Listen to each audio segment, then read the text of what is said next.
Hello everyone, welcome to my another YouTube video. Together we're going to hopefully to master and fix car audio system together. If this is your first time here, welcome. Consider subscribe and like the video. Now today I'm going to try to show you how to get rid of this security code error on the screen, to bypass the security code. This is not just an overriding, how I show you on the other video. It's just how overriding, just for a few minutes and things like that. For example, if you're going to override it, this is how you do it. You override the unit just for a few minutes, and then the unit will works. But this time here, we actually doing the programming of the chip itself, which means make the unit permanently working without, if you, for example, you buy from another unit, an old one or anything like that, you don't need to go to Ford dealer to programming. You can do by yourself if you want to. This one is a BF. This one is a BA, which is the same. They program the same way anyway. So I'm going to pull it all unit apart, and I'm going to take out the chips, and I'm going to show you how to go about to getting the program and things like that and so forth. Okay.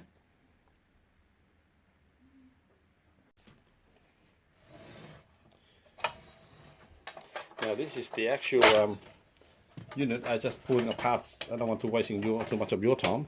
So basically this is the box here. Imagine this is in the back of the unit here, right?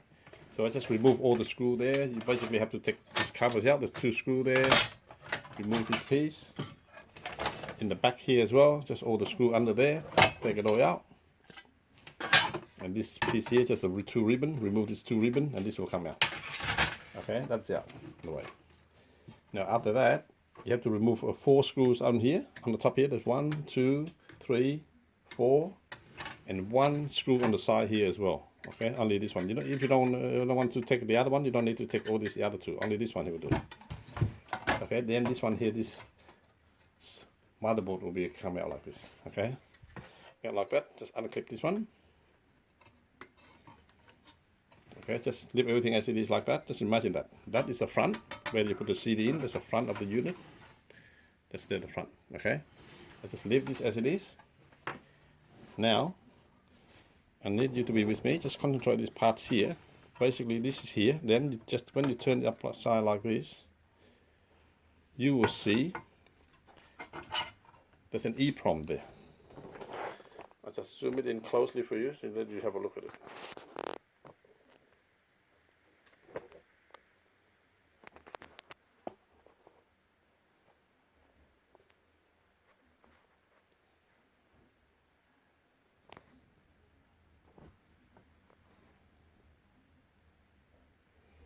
Okay, this is the IC here. The location, IC 602. Okay, we have to remove these chips out completely from the circuit board, and also remember while I'm at it, have a look at this corner here. That's a little, you see a little cut on a little bit on the corner here, like a half circle there. That is the marking of the actual pin there around here. This is pin number 1. This one facing this way, and around here on this here is pin number 1. So if I were you, maybe if you got a text that mark number 1 here, so you know this is 1. Counting to go the way they count this EEPROM is just 1, 2, 3, 4, then 5, 6, 7, 8. So just count around there and come back to this way. But all you need to just remember, that's all. Just remember this cutting is along that side, and pin number 1 is here. So when you took it out, you just remember that. That's all. Okay. I found out the easy way to take it out is this way. All you have to do, just put a bit more solders around here. Just put a bit more, like that, on that end, and then you put a little bit more on this end. Right.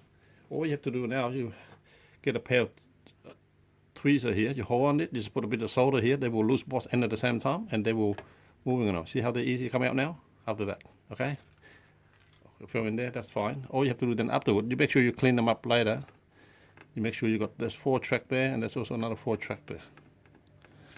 Okay, So this is the marking there. If you look closely here, there's a little white paint there. That is basically that's marking that round bit there. Now the chip has been dropped inside here. Okay. So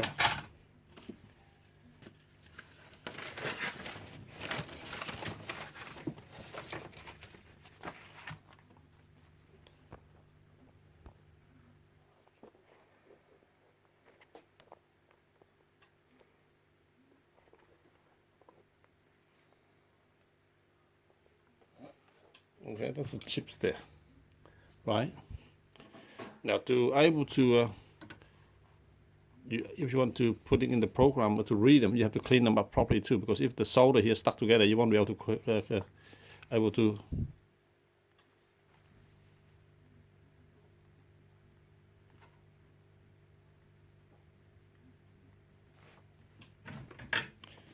you have to make sure you clean them like that. Just make sure they're not touching each other. And then you put it in the EEPROM reader, in the programmer, then you can read them. Okay, you can see there's all the 8 pins that are all separate each other now. All the 4 of them. That side and 4 this side, okay?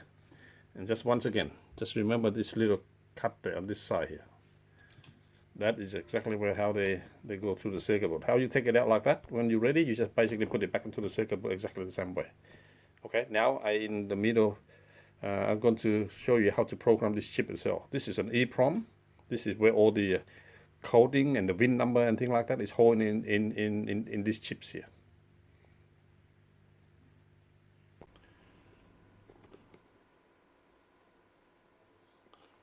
Okay. We already got this EEPROM put into the hard drive here. It's all mounting in there. Now I'm going to show you now. I open this software now. That's the software on the platform here. So the first thing what you should do, go to select. So basically you have to tell the software what EEPROM you use in there, for example, like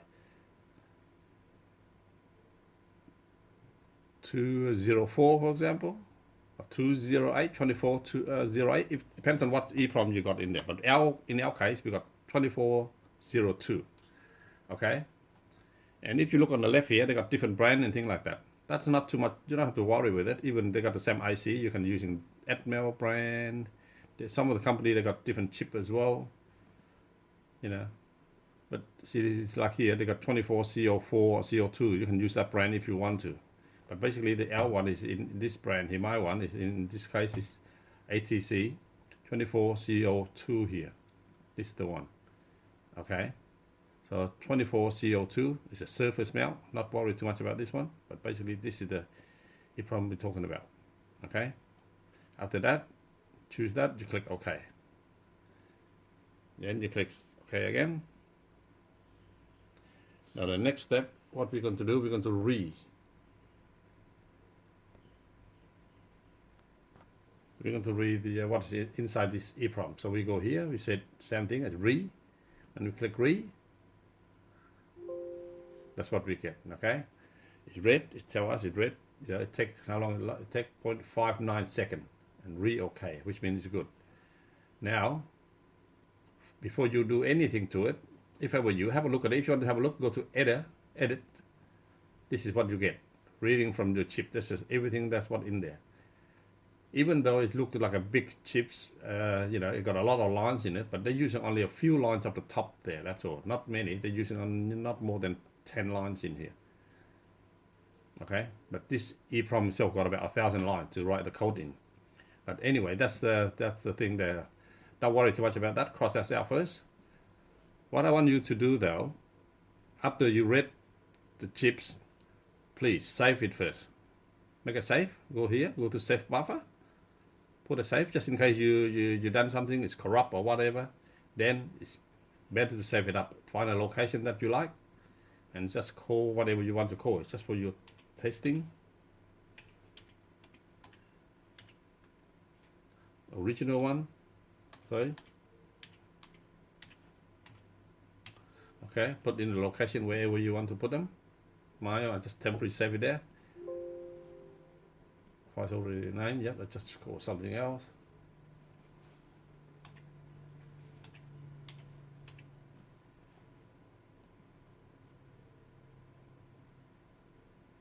Okay, I already saved in that one. Okay.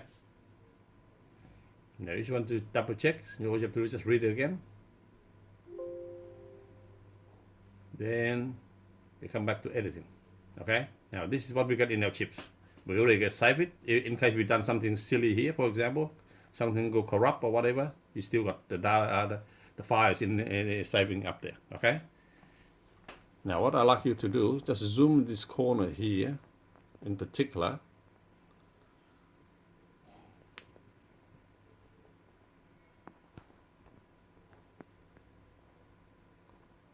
Okay. This is the location we're interested in. That's all. There's 2 letters there, F and F. Okay. You click to the first letter, F here. 2 letters in there. Okay. You click into that one. So I just zoom it out again for you to know exactly where the location is. It's on the first line right there. It's right there. Okay. Make sure you have to be on that position there, that location there. Okay. So there you got FF right now. All I need you to do, go to your keyboard, type the number 41. Okay. After you type 41, it will pop up to the next line. Don't worry too much. But when after I type that 41 in, you can see there, hopefully you can see that there's a color change in that. At the same time, there's a letter A appear here. So don't need to do anything. All you have to do is just type these 2 numbers in, 41. That's all you need to do. Okay, just bear that in mind. I'm going to type that 41 already. So what you need to do now, you close it. Now you come back to this icon here, say programming. All you have to do is just click that program. There. Then after that it's done. After you read for a program that long, and that's ready. It's ready. Now, if you want to make sure what you do, you read again now. After your program, you just read it. Read the chips inside there. Okay, now we go to editing again. Double check whether that's been programmed or not.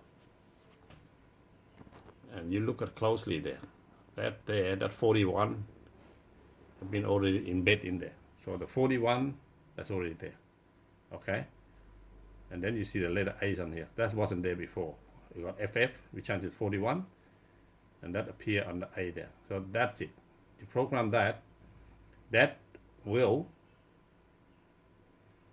give you an override of the code system. Okay. All the other information in the chip, for example, they got the VIN number and things like that, but in there you don't need to worry about it. All you did, as soon as you override that, you power the unit up into the car and everything worked like normal, but it would not ask you, you could not communicate with the BCM about the coding and things like that. So it gives you that advantage. Okay, as far as I go, I think that's it for that one. The next now, we're going to take these chips out and we're going to install into the car stereo, and then hopefully it will turn on without we have to go through the coding system again.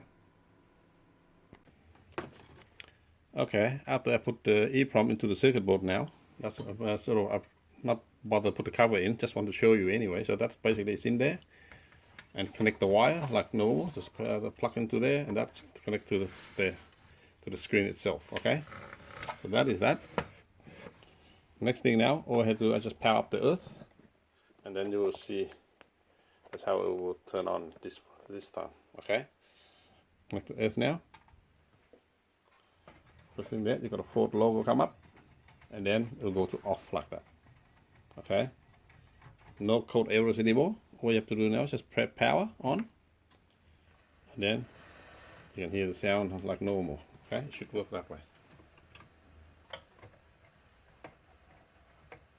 I'm going to put the antenna in for you, so just let me listen to the radio, for example.